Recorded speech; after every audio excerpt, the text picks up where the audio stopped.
After returning to our camp, we were at last welcomed to visit the Arhuaco village down the hill from us. The last few days of our time here felt like a true cultural exchange, where we got to explore their village, and they felt more comfortable visiting us at our camp. Each day the children played around our camp, and each night the men, women, and children sat with us around our fire. It was truly a special experience. On the last night, we had a ceremony discussing how we could work together to be defenders of nature and to help them in protecting the heart of the world. When speaking of the damage that is occurring to this land, Bunkwanimaku shared that there are certain minerals in the mountain springs that nourish the coral reefs in the Caribbean Sea. Because of the deforestation and the way the land is being used, these springs and streams are being affected and aren't able to reach the big rivers that feed into the ocean. As a result, he says that the coral reefs are being affected, and this is devastating for the whole planet. The entire worldview of the Arhuaco is centered around being defenders of nature and protectors of the heart of the world. They have a deep awareness of the interconnectedness of ecosystems and believe that this land holds a vital importance for the well-being of the entire planet, as every ecosystem on the planet can be found here. There are glaciers and snow-capped peaks, alpine forests, dense jungles, deserts, grasslands, tropical beaches, and ocean. According to the Arhuaco, the health of this land is directly connected to the health of the entire planet. Could this mountain range really be the heart of the world, as they say it is? Or is this just an ethnocentric worldview of a tribe that has always existed in this place? For those of us that have never heard of the heart of the world, it's easy to discount it as the latter. But for the Mamos and the people of the Arhuaco, they are adamant in their belief that this land is indeed the heart of the entire planet, and they have been tasked as the protectors of this land, which they have been doing for as long as they have existed, and doing so peacefully and non-violently.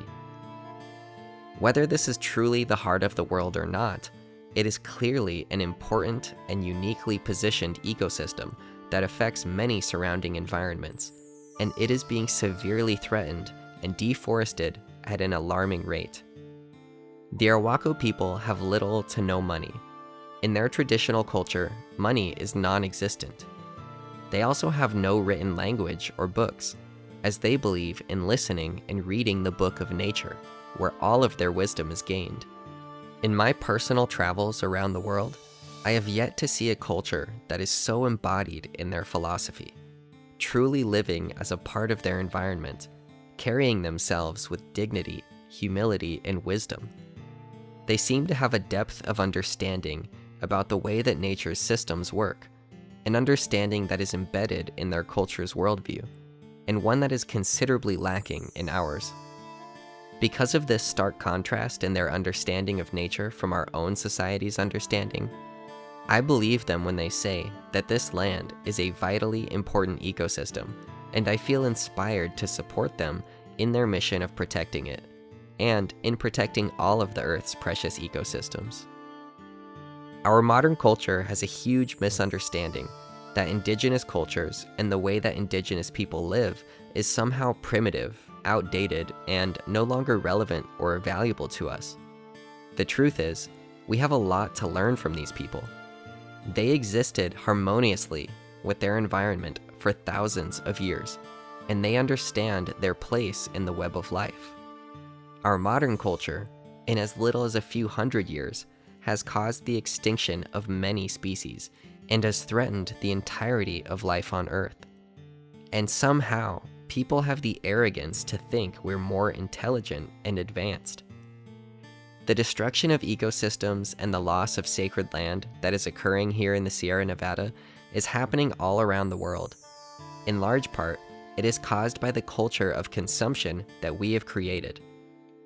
Most people no longer have a good relationship with where their resources come from, nor do they produce their own resources, like growing their own food or crafting things from their environment.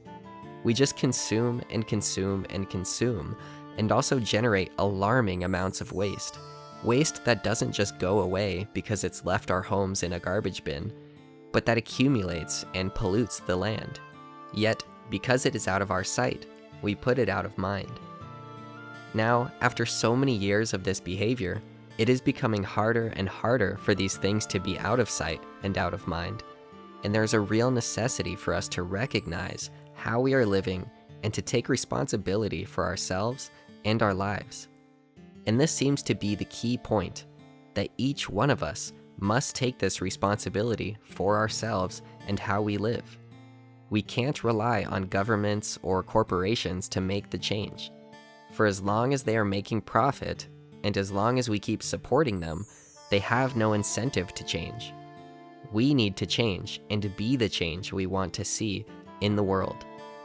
We can be selective about the companies we support. We can be intentional about the way we utilize our resources.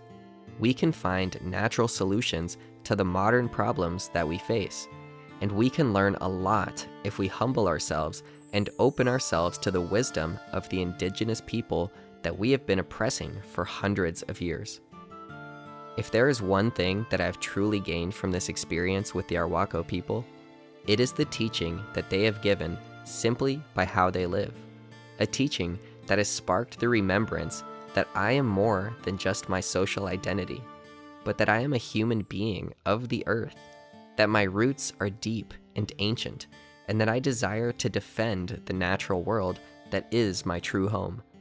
I don't know exactly how to do this yet, but I see that a big part of it is unlearning the ways of the artificial world and returning to the ways of the natural world. And I am thankful that we have the Arhuaco as elder brothers here to guide us. I also see that while the change must occur within myself, I also can't do this alone. So I invite you and all of us that care to defend nature to heal and transform our minds and to come together with this shared intention to take care of our home.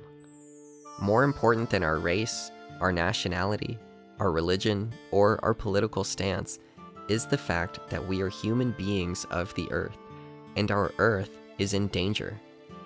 It is my deepest wish that we can come together to protect our planet, for ourselves and for future generations. And after my experience here, I now know with certainty that this wish is shared by the Arhuaco, the 4 indigenous people of Colombia, and with indigenous people around the world.